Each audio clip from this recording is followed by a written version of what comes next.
Graça e paz, queridos, boa noite, sejam muito bem-vindos. Mais uma série aí que nós vamos começar com os 12 profetas, como os hebreus chamam, né? Esses livros agora a seguir. São os últimos 12 livros do Antigo Testamento. Então, para vocês saberem como nós avançamos bem, né? Para a graça do nosso Senhor. E estamos aqui mais uma vez, né? Então nós passamos por todo o Antigo Testamento, né? Dos livros históricos, Pentateucos, os livros poéticos, os profetas maiores e entramos agora nos profetas menores, como é conhecido na Bíblia Ocidental, né? E nós vamos começar essa série aí, os 12. Então, os 12 não é os 12 de Jesus, não é os 12 da visão celular, não é esse tipo de 12, tá? Os 12 são os 12 profetas. É diferente, mas muito interessante, muito tremendo, e espero que vocês estejam aí conosco, né, para aprender mais. Amém, queridos? Glória a Deus. Wanderlei é firme e forte. Glória a Deus por isso. Mas vamos orar, né? Vamos orar para começar em tempo. Pai, em nome de Jesus, nós queremos, Senhor Deus, te agradecer por esse tempo tão precioso de estudarmos a Tua Palavra, Senhor Deus, de aprendermos do Senhor, de conhecermos as Tuas Escrituras, ó Pai. Que o Teu Espírito Santo nos capacite, que Teu Espírito Santo nos encha, Senhor Deus, do Teu amor, da Tua graça, do Teu favor, ó Deus, em nome de Cristo Jesus.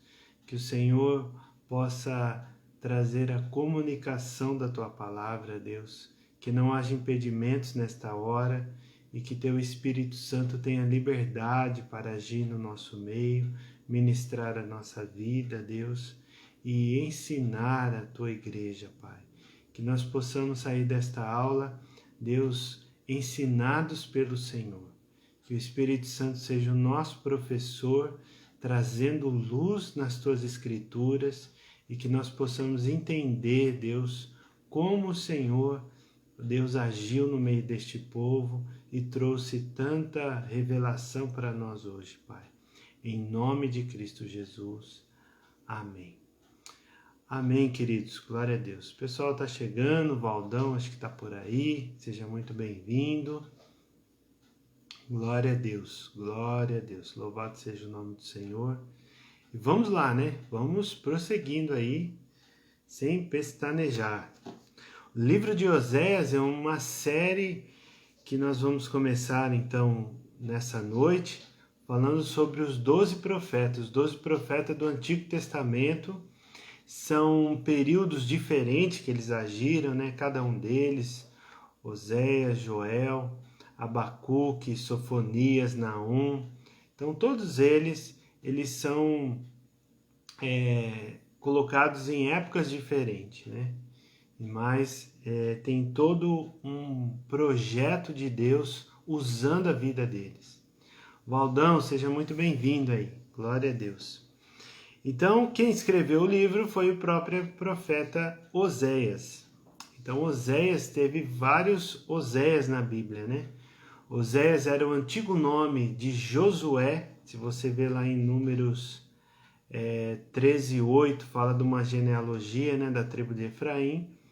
E em vez de colocar Josué, colocaram Oséias. Então, era o antigo nome, né? Os biblicistas entendem assim, de Josué. Tem o Oséias também, que é o rei de Israel, que foi o rei que em si, né, foi levado cativo pelo povo da Assíria, pelo Império Assírio. E tem esse Oséias aqui que nós vamos falar nessa noite, que é o profeta, o chamado de Deus numa missão bem difícil, né? Uma missão bem árdua, bem complicada, mas ele topou, né? Então ele disse, o profeta Oséias, ele disse, eis-me aqui. Então ali onde começou toda essa trajetória.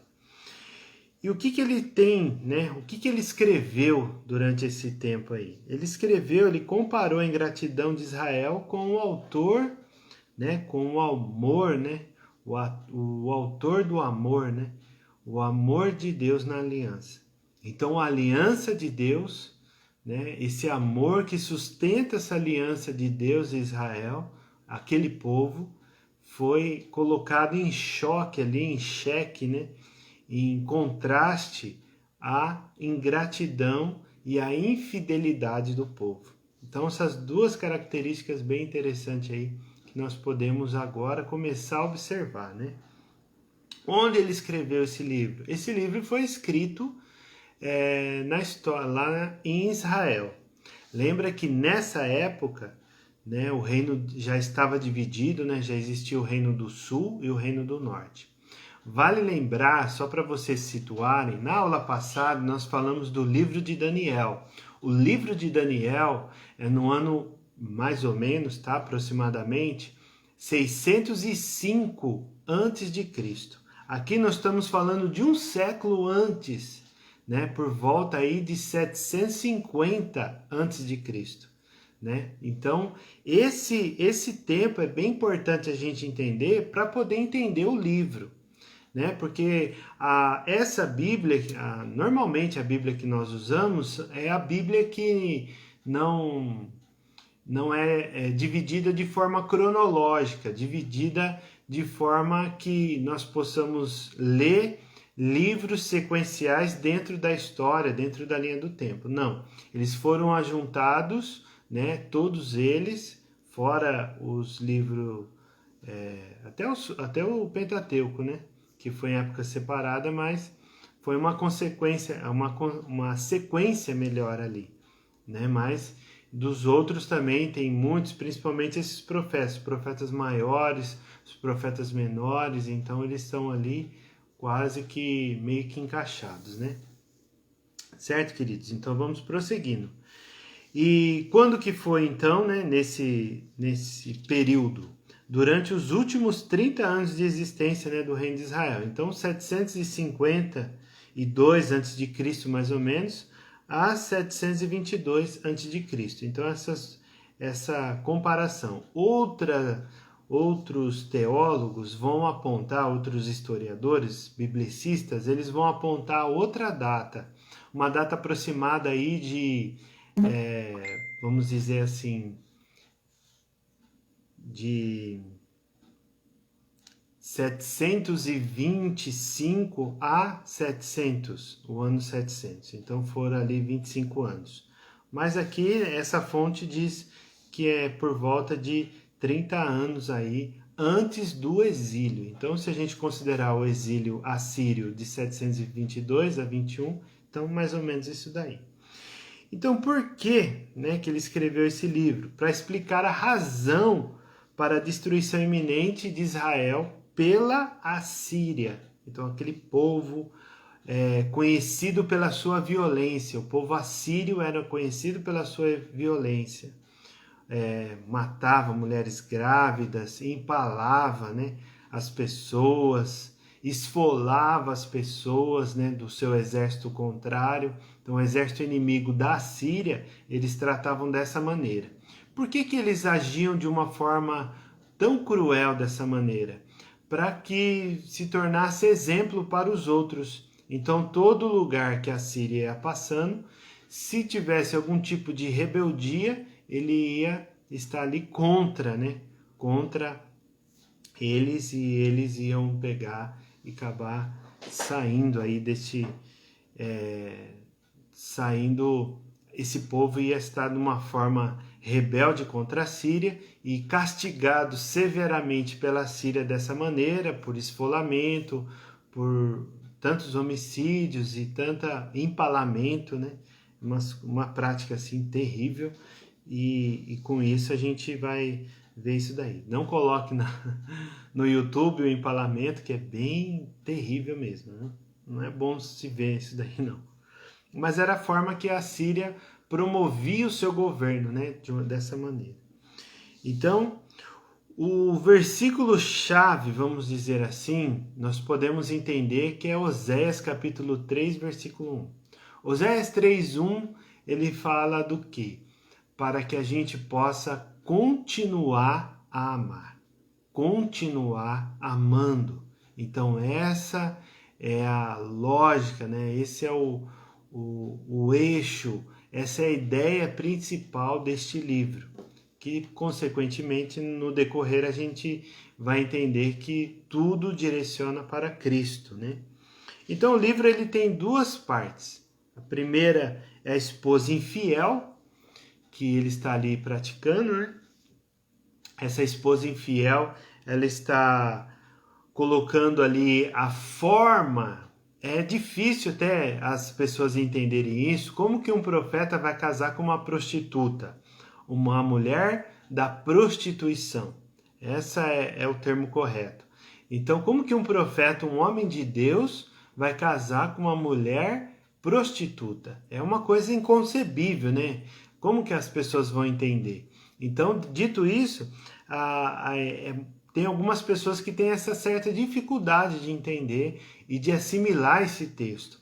Porém, foi a única maneira, alguns vão dizer que é uma metáfora, uma simbologia, é algo assim que não tem construção, né? Porém, nós vemos que é algo literal, né? Pelo menos está escrito no texto, então não foi uma visão, não foi um sonho que o profeta teve.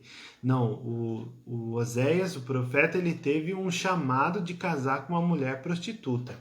Então isso foi muito impactante e ele obedeceu. Oséias obedeceu. Marcinha, seja muito bem-vinda. Graça e paz. Então, nós temos esse contexto todo geral aqui, mas o eixo é isso daí. E, paralelamente, a partir do capítulo 4 até o 14, né, o 13 mais ou menos, mas o 14, que é a segunda parte, vamos considerar assim, nós temos ali a expressão, né, como que Israel estava espiritualmente falando. Então Deus, ele chamou o Oséias para casar com uma mulher, Paulina, graça e paz, para casar com uma mulher da prostituição, para mostrar como que Israel estava procedendo dentro desse caso. Então o Reino do Norte, quando o jugo desigual, né, justamente. Então quando Deus chamou Oséias para fazer efetivamente, né, praticar esse ato de casar com a prostituta, o que ele estava chamando? Ele estava querendo mostrar, né, como que a situação de Israel espiritualmente é muito semelhante a um casamento. Porém, dessa parte, né, a gente vê uma coisa muito terrível, né? Eliana e o Cláudio Santos, sejam muito bem-vindos. Fiquem conosco. Todos vocês são muito preciosos aí. A Paulina, gostei muito de ver vocês. Então, queridos, a nação infiel, né? Então, tem essa segunda parte que vai do capítulo 4 ao capítulo 14. Então, esse contexto político e religioso está ali em 2 Reis 14, do versículo 23 até o capítulo 18 de 2 Reis 16. Então, 2 Reis 14, do versículo 23 até o capítulo 18 a 16. Quando vocês lerem esses 3 capítulos, né, quase 3 capítulos aí em média, aí vocês vão entender o contexto político e religioso. O que acontece? Acontece que um rei ia lá e entregava os tributos para a Síria. Pode ser por medo, por política, por tantas coisas. Mas eles entregavam. Politicamente, né, sim, eles estavam entregando os seus tributos, né, ao rei da Síria. Porém, algum rei lá se revoltou e buscou abrigo com o Egito.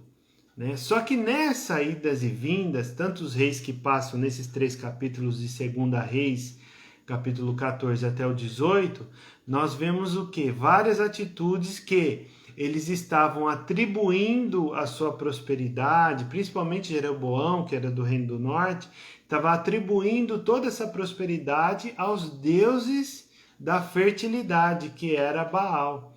Então Baal, Azera, todas essas estátuas, esses ídolos, existia um sincretismo religioso muito forte dentro desse contexto aqui. Então por isso que Deus trouxe esse cativeiro da Síria, né? Os passados, quando nós aprendemos sobre Jeremias e Daniel, nós enfatizamos ali o cativeiro babilônico. Agora, por sua vez, nós estamos lá do lado de Isaías, né? Isaías e Oséias já é o cativeiro assírio, ok?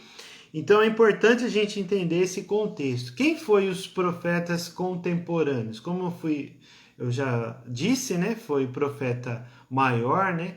O profeta Isaías, que ele profetizou bastante, né, sobre eles.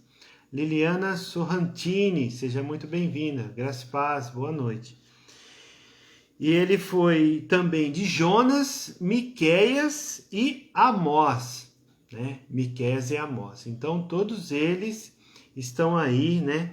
Nesse contexto aí que a gente entende que foram todos os profetas pré-exílio e exilados, né? No caso que a gente viu lá de Ezequiel e Daniel.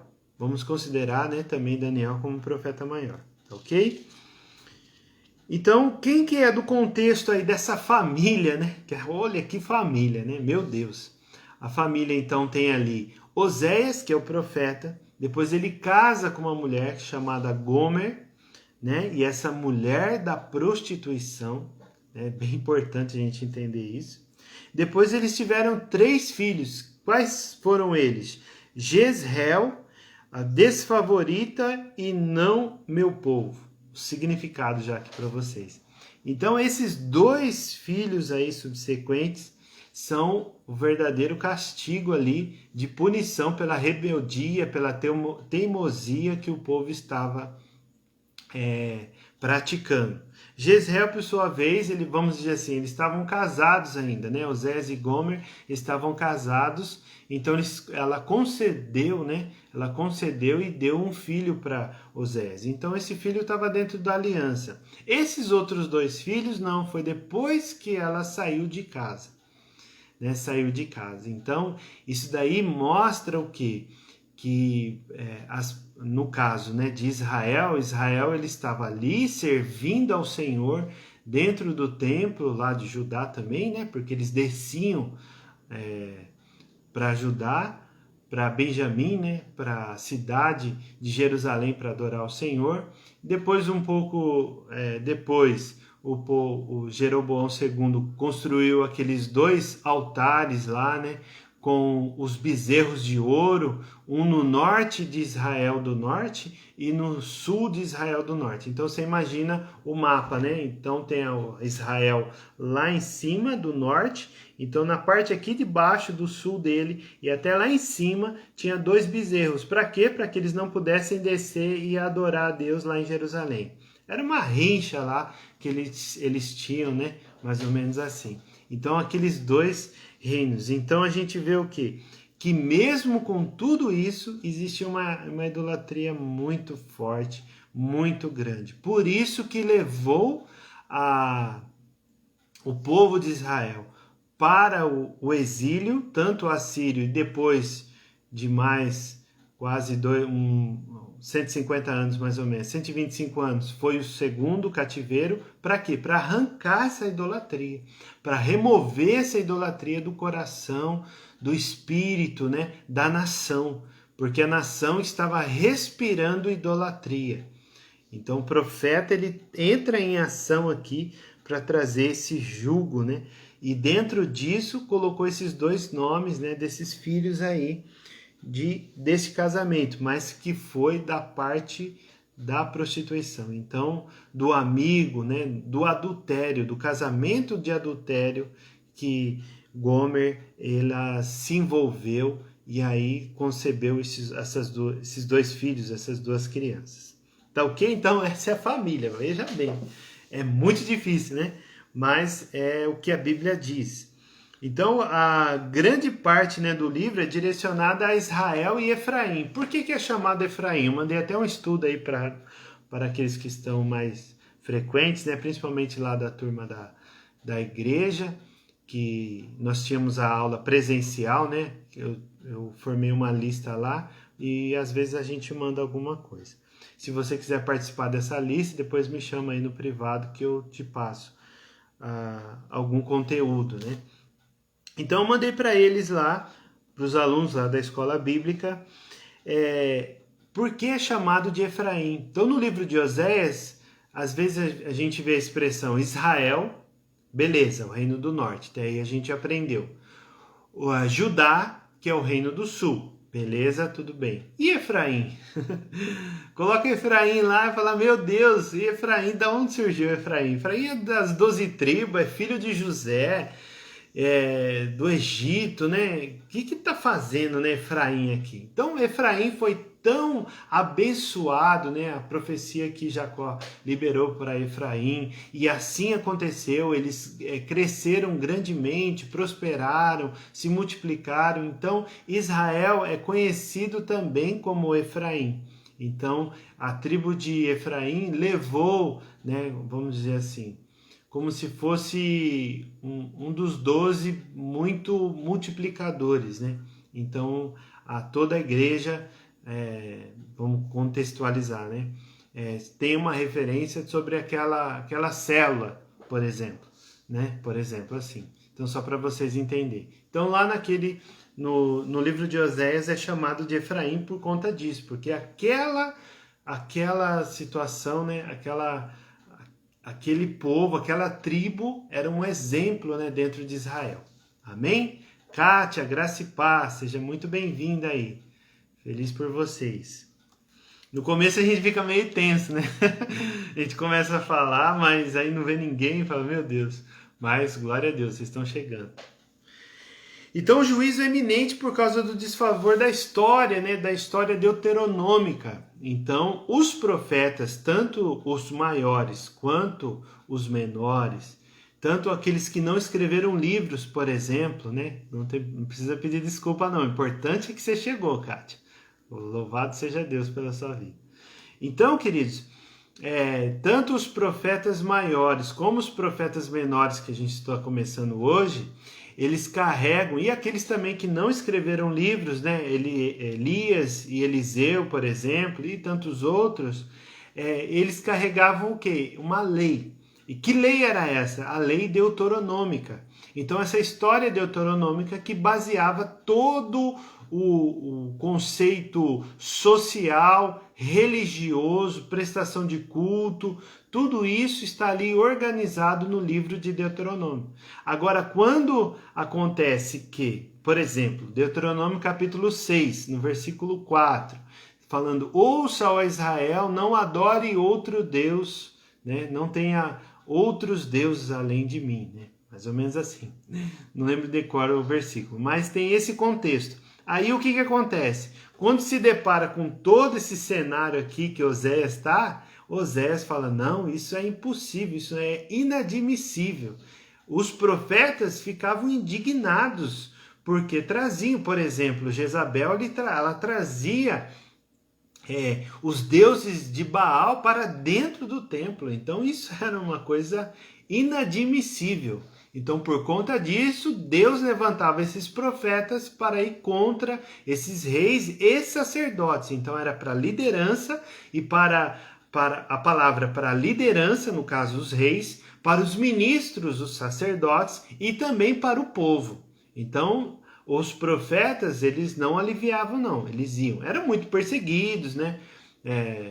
Tendo a história, por exemplo, de Elias, né? Que fugiu porque estava querendo matar ele, né? Então tem todo aquele contexto lá que a gente já passou.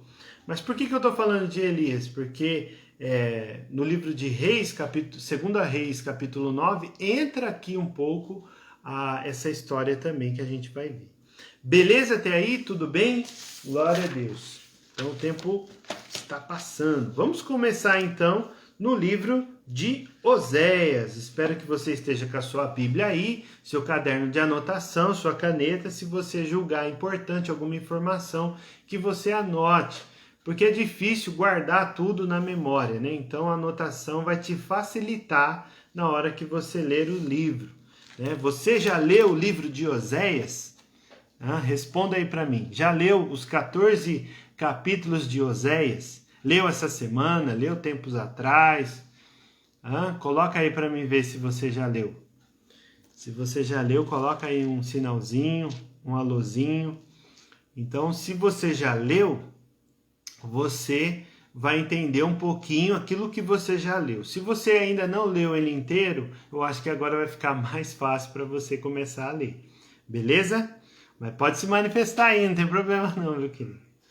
Glória a Deus. Então, o livro de Oséias, capítulo 1, versículo 1, já traz ali a cronologia da como surgiu, né, tudo isso.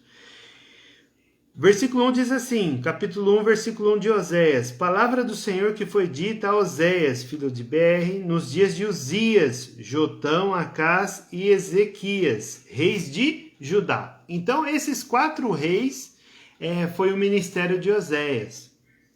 Então, esse ministério de Oséias passou por esses 4 reis, mas observe, esses reis são de Judá. E durante o livro você vai perceber que existe profecia tanto para o Reino do Norte, mas também para o Reino do Sul. Reino do Sul não aconteceu naquela mesma época do Reino do Norte, mas aconteceu. Então é interessante a gente observar a respeito disso, tá? Aí depois, e nos dias de Jeroboão, filho de Joás, rei de Israel. Então Israel está falando do Reino do Norte. Beleza? Então esse é o primeiro contexto. Aí no versículo 2, que aí começa, né, a coisa muito, muito difícil aos nossos olhos, né? Como que a gente pode entender um negócio desse? É muito difícil, só na revelação do Espírito Santo mesmo. O princípio da palavra do Senhor por Oséias.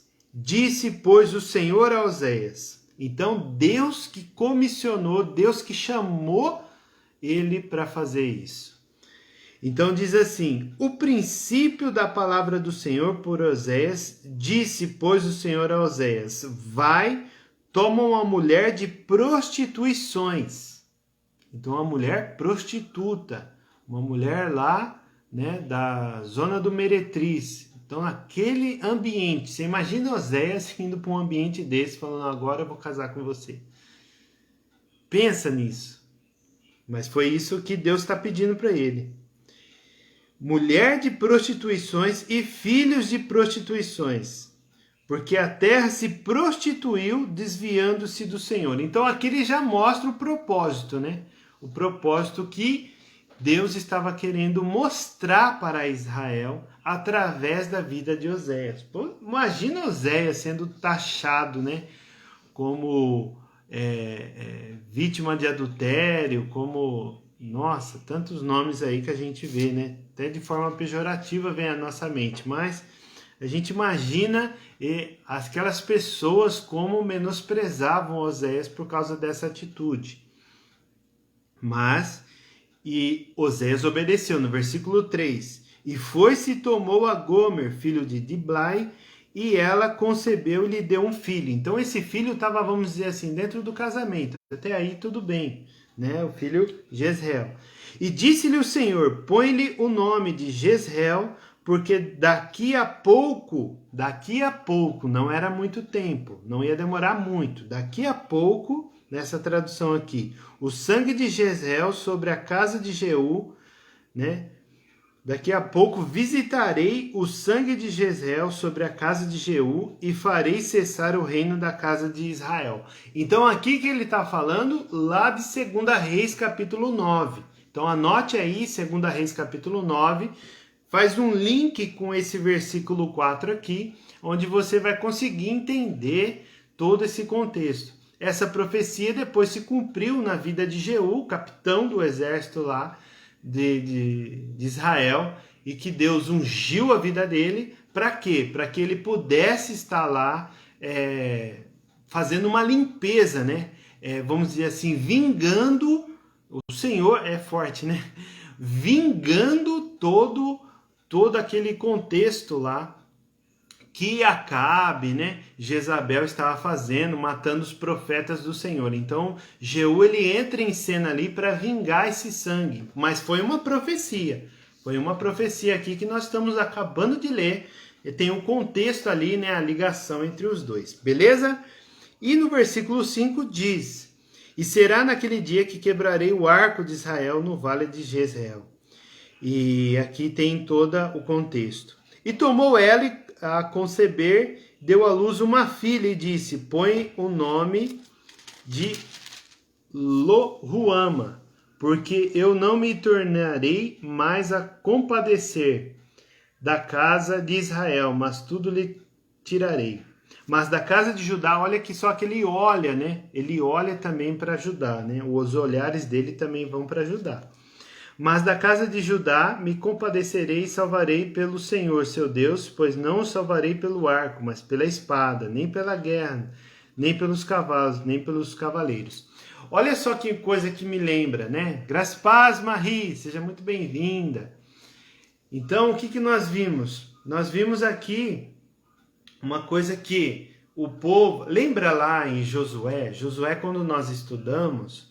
Nós lembramos do quê? Nós lembramos que naquele ponto existia o quê? Existia a forma que Deus guardava o povo na terra da promessa, entrando na terra, conquistando, avançando, prosperando no reino de Davi. Por quê? Porque o Senhor vinha como um guerreiro.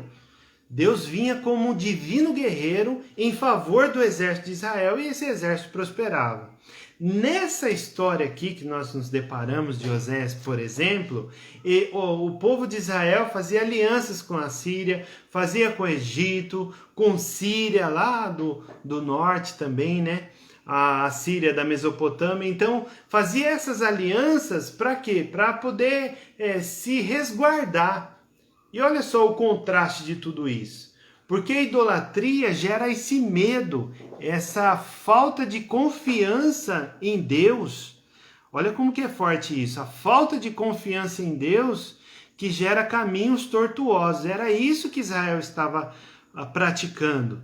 Então, se a gente olhar, fazer uma aplicação pessoal na nossa vida, o que nós muitas vezes passamos, ou já passamos, tivemos algum episódio, de não confiar totalmente em Deus e confiar no quê? No dinheiro, no recurso, no estudo, na capacitação técnica, nisso, naquilo, e em tantas outras coisas, né? Que a gente vê isso daí.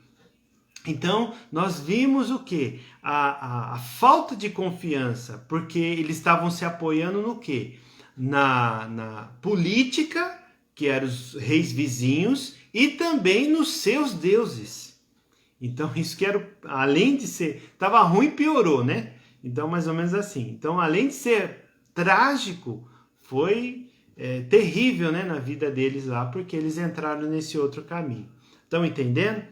Então, nós vimos essa primeira parte aí só para vocês entenderem, né? Então, esses três filhos, né? Oséias, Gomer e seus filhos, ele casa com essa mulher adúltera, né?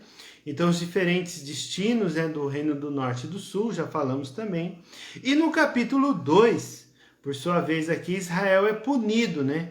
Os filhos chamados para repreender a mãe de Israel, né? Então, olha só, misericórdia, né? Então, desistir da idolatria. Então, os filhos estavam ali clamando para a mãe, falando: mãe, para de continuar nessa prostituição. Então, olha só, trazendo para a igreja, né? No contexto espiritual, na casa de Israel, porque nós somos igreja, nós somos Israel de Deus hoje, né? A igreja dentro desse sincretismo, se apoiando em imagens, se apoiando em outros deuses, se apoiando em política, se apoiando em mentores, pastores e tudo mais, sem se apoiar em Deus. Apoiando na teologia da prosperidade. Olha, tem uma lista enorme aí.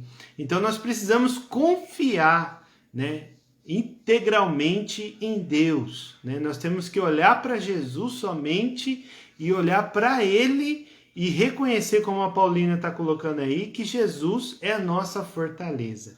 Amém, queridos? Isso é muito importante nós frisarmos aqui, né? Porque os filhos estavam falando, né? Para com isso. Misericórdia. Eu avisei que ia ser só cajadada, hein? Mas é o livro. Se você ler o livro, você vai encontrar isso tudo que eu estou falando. Então não estou fugindo, não. Então essa. Só que no versículo finalzinho ali, nós encontramos também uma palavra de restauração, né? Porque olha só que coisa intrigante, né? Porque mesmo assim, com todo esse cenário, Deus está amando Israel. Nessa condição idólatra, nessa condição terrível, né, que Israel estava, praticando esse sincretismo religioso, essa política que não era a favor de Deus, porque Deus nem queria que eles tivessem um rei, mas o povo quis um rei, lembra? Então, dito isso, depois a profecia vem para quê? Falando que eles não vão ter mais rei, não vai ter terra, não vai ter mais nada por causa do pecado deles. Porém, Deus tem uma promessa para continuar amando esse povo e esse povo continuar guardado, esse povo continuar protegido, né, congregado, né? Então, mesmo assim, né, Deus não desiste do seu povo, né? Então, olha só como que é. Então, a nossa condição é sempre, né, amar, sempre amar, né? Continuar amando, independente da situação. Lógico que nós não vamos concordar como cristãos com o pecado que é contrário, né? Todo pecado é contrário à palavra de Deus, todas as práticas contrárias àquilo que a Bíblia está dizendo. Mas isso não nos isenta de derramar o nosso amor sobre essas pessoas pecaminosas, qualquer delas, entende?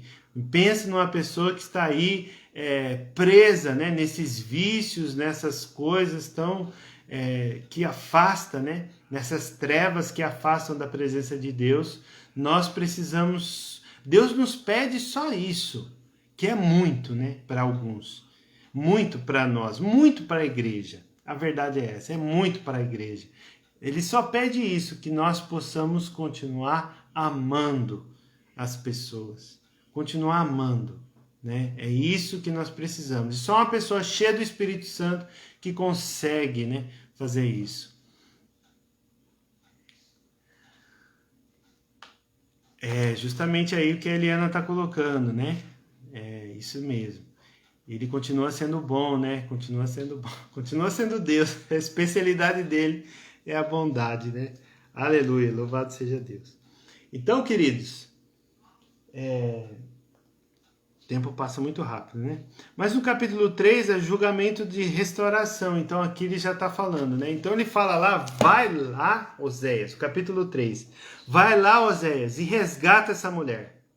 Resgata do jeito que ela está. Com esses 2 filhos da prostituição, se ela voltou lá para a zona do Meretriz, vai lá e pega ela. Só que não pega ela de graça, paga. E esse cálculo aqui, os historiadores dizem, né? Esse cálculo aqui que ele pagou, né? No versículo 2, a comprei para mim por 15 peças de prata. Vai calculando aí, 15 peças de prata. E 1 homer de cevada e meio homer de cevada. 1 homer e meio, né? De cevada. Então, eles dizem que essa quantidade aqui faz uma ligação lá com as 30 moedas de prata que Judas vendeu a Jesus. Vixe, meu Deus do céu, olha isso. Então, o sacrifício de Jesus por nós também foi pago. Assim, Deus já estava sinalizando 8 séculos antes, né, como que ele agiria, né, em favor de todo Israel, de Deus, o Israel que estava espalhado no mundo também, através da pessoa maravilhosa de Jesus. Então, olha a ligação que tem, né? E aí a gente lembra também, né? A gente nos faz lembrar, pesquisando, a gente nos faz lembrar do quê? Da aquela mulher prostituta, aquela mulher que foi pega em adultério, né? Melhor dizendo, foi pega em adultério. E Jesus, né? Esperando que Jesus fizesse alguma coisa e Jesus a condenasse, ele já falou: quem não tiver pecado, tire a primeira pedra. Então ali todo mundo já foi saindo de mansinho, né? E falou para aquela mulher o quê? Vai e não peques mais, né? Vai e não peques mais. Então a gente olhar para essa atitude aqui, foi o que Oséias está fazendo nessa hora, o que Jesus fez lá no futuro, 800 anos mais ou menos depois. Ok? Então no capítulo 4, né, vem a acusação, aí começa a acusação, né? A acusação dos pecados. Mas quem acusa não é só o diabo? Sim, quem acusa é só o diabo. Então use outra expressão, mas é o que eu encontrei aqui nos estudos, tá? Mas é o que Deus mostra ali, revela, não é uma palavra mais bonita além de acusação, mas o que Deus revelou, a revelação de Deus contra Israel, né, por sua infidelidade. Porque eles estavam atribuindo toda a prosperidade, principalmente lá no Reino do Norte, Jeroboão, que estava uma prosperidade muito grande, né, porque era o início ali de uma independência, né? Apesar que já foi feito ali pelo primeiro filho de Salomão, depois veio Jeroboão, né? Mas era praticamente o início e a terra estava prosperando muito. Só que já existia aqueles 2 bezerros de ouro lá, né? E todo aquilo lá. Então eles atribuíam toda aquela fartura, aquela prosperidade, aquela estabilidade econômica, né, que Israel do Norte estava estabelecida, estava vivenciando com aqueles deuses. E aí Deus mostra, né, que dentro desse contexto, o que apresenta? Nenhuma fidelidade a Deus, dentro da linha deuteronômica, né? Nenhum conhecimento de Deus. Observe, o conhecimento de Deus aqui é um ponto muito especial dentro do livro. Por quê? Porque as pessoas praticavam idolatria porque não tinham interesse em conhecer, principalmente, né, os líderes, né, os sacerdotes daquela época e os reis, eles não tinham interesse de aprender mais sobre o nosso Deus e transmitir para o povo, para que o povo não continuasse a pecar. Então eles se manteram, né, estáveis ali, eles não se pronunciavam, eles concordavam, né, com todo aquele pecado. Então não existia nenhum conhecimento de Deus nesse contexto, né? Até no capítulo 6 fala isso. Então a terra está em prantos. Então aqui Oséias ele coloca todo o seu coração de paixão e sofrimento também, porque ele estava sofrendo com essa condição que Israel estava passando. Assim como Jeremias, Isaías, Ezequiel, Daniel, todos eles sofreram com isso, né? E os outros profetas também sofreram com isso, com essa situação deplorável da terra, né? Então era essa acusação contra sacerdotes, profetas e o povo, a falta de conhecimento, né, que toma forma de idolatria. Então a falta de conhecimento prosperava a idolatria dentro do reino, dentro da nação, dentro do templo também, né? Que isso era terrível. Então eles foram longe demais, por isso que foram julgados, entendeu? Aí no capítulo 5, 8 até 7, 16, é a infidelidade por meio de alianças comprometidas. Então ele toca a trombeta.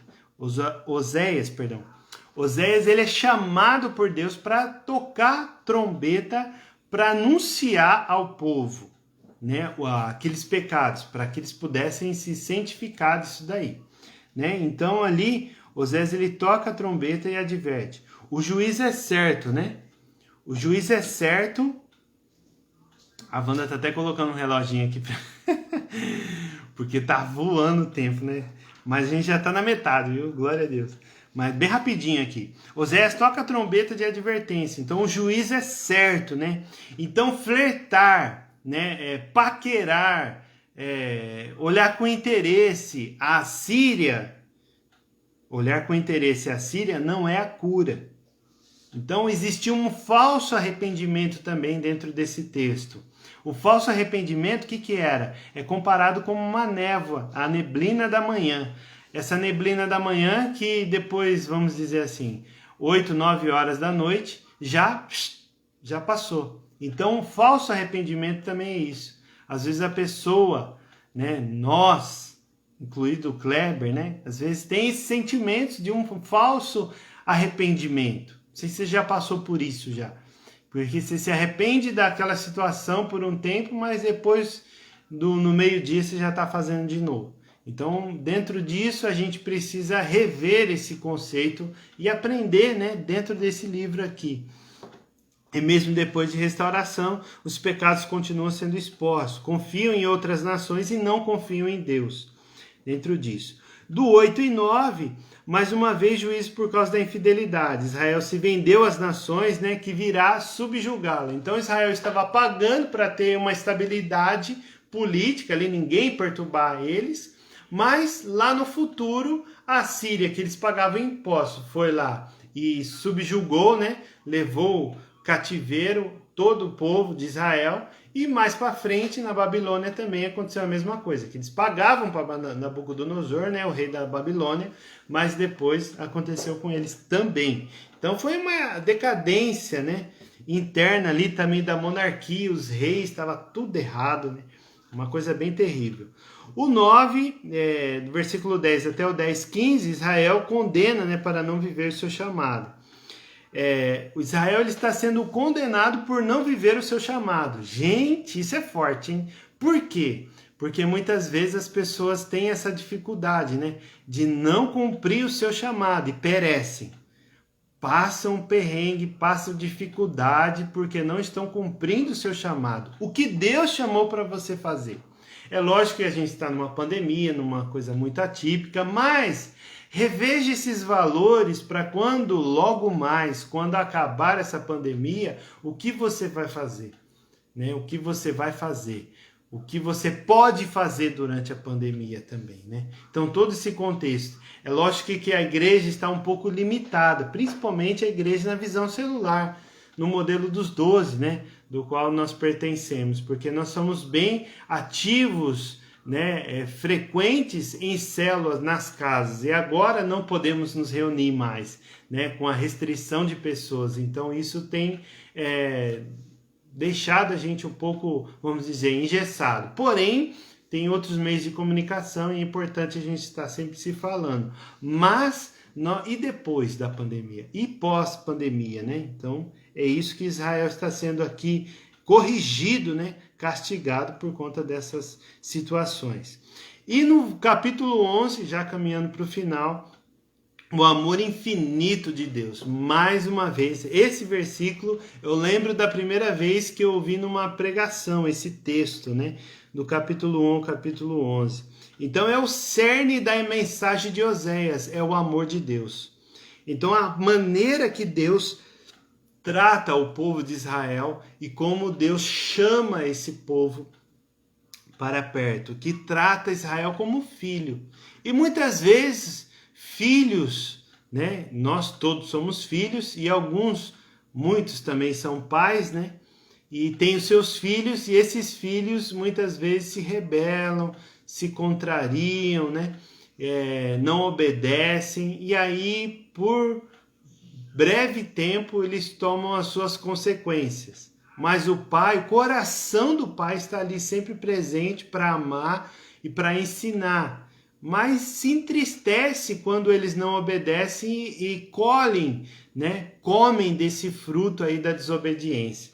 Então Israel está aqui como filho e Deus Pai, né? Como o genitor desses filhos. Que Deus trata o amor, com o amor, né, em fidelidade de Israel, o juízo de Deus e também a promessa. Mas a penúltima parte aqui, mais uma vez, pecados de Israel e o juízo eminente, né? Oséias explicitamente reflete a injustiça social encontrada também em Amós, Isaías e Miqueias. Então a injustiça, né? Injustiça social desse contexto aí todo que ele estava vivendo, presenciando, mas também foi dito por Isaías, foi dito por Amós e Miqueias, ok?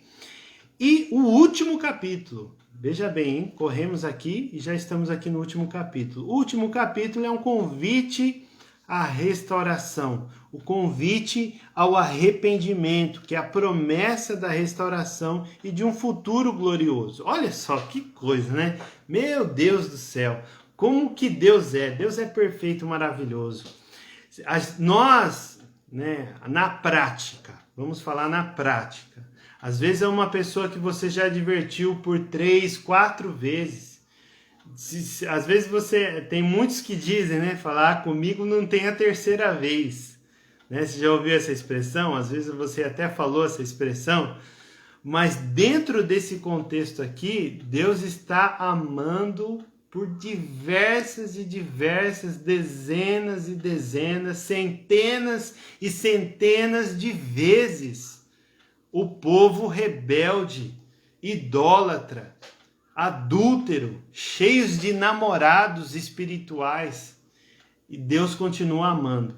Então aqui ele está fazendo esse convite, né, ao arrependimento para que mude de atitude, mude de mentalidade, comece a conhecer a Deus, e assim as suas atitudes serão diferenciadas e você vai ter um coração livre para adorar a Deus unicamente.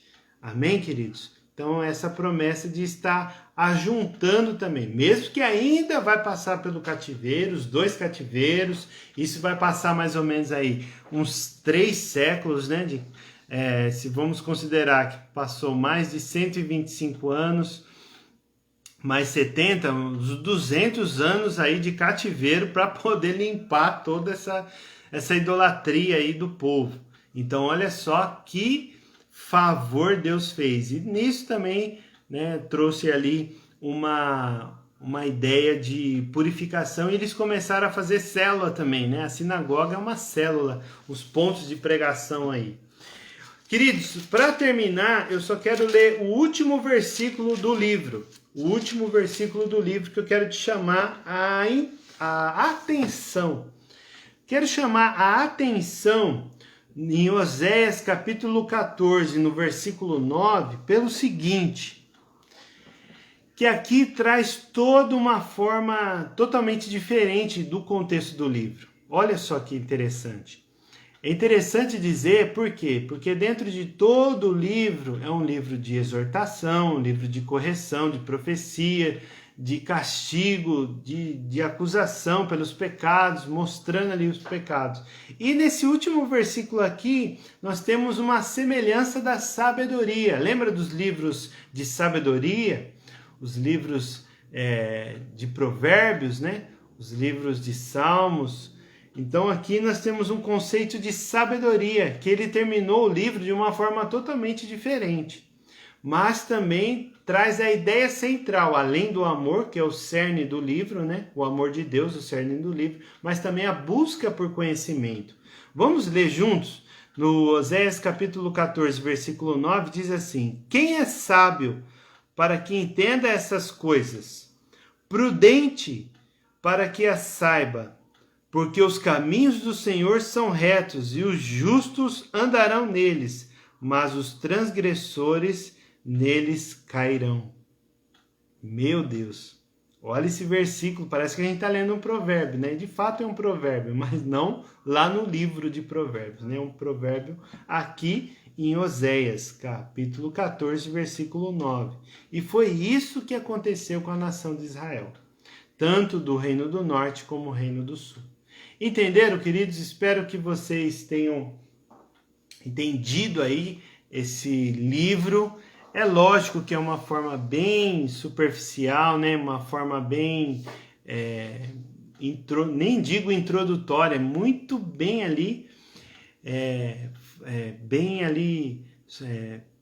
fácil ali de entender, né? De uma maneira ou de outra, mas tem muito conteúdo que, se você começar a estudar, se você começar a pesquisar, se você começar a entender esse conceito desse livro, tem muita coisa ali, tem muita coisa.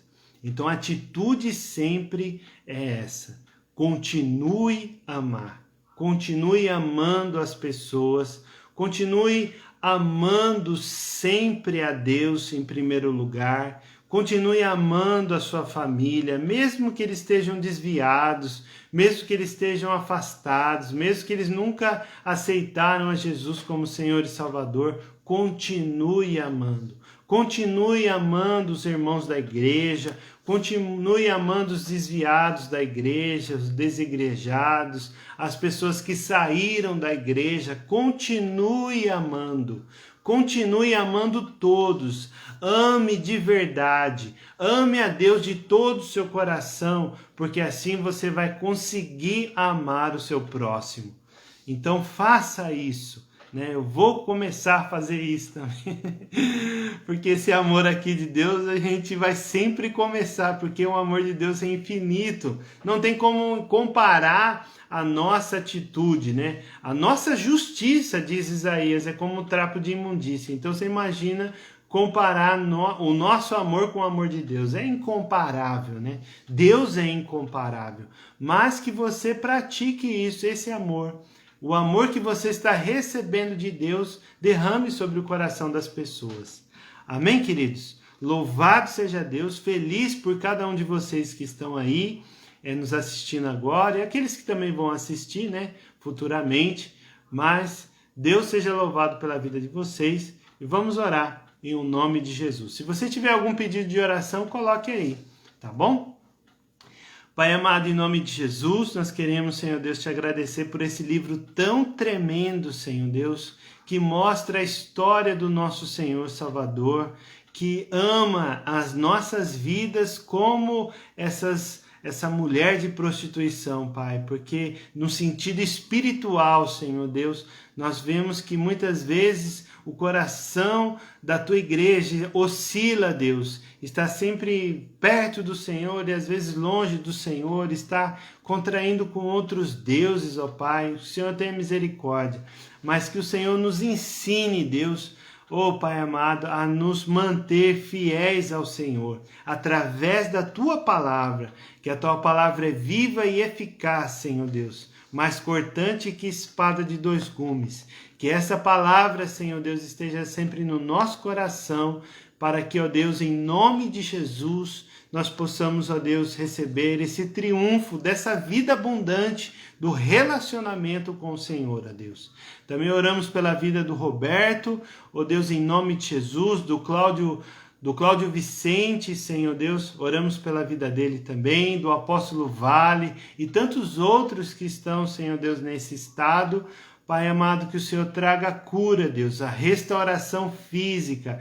Nós profetizamos saúde perfeita pelo Senhor Deus, o Alexandro Fulco também, a sua família, em nome de Jesus, Pai, que eles sejam tocados pelo poder do Senhor e que eles sejam ministrados pela Tua glória, Pai, e que, ó Deus, em nome de Jesus, as pessoas possam receber do Senhor esse alívio, Pai, e essa cura, Pai, em nome de Cristo Jesus. Nós confiamos no Senhor, nós confiamos, Senhor Deus, por tudo aquilo que o Senhor tem feito por nós e que a Tua palavra diz para nós, Pai. Em nome de Jesus, amém. Amém, queridos? Louvado seja Deus, Deus abençoe cada um de vocês e a próxima semana, se Deus permitindo, estaremos aqui. Beijo no coração, graça e paz.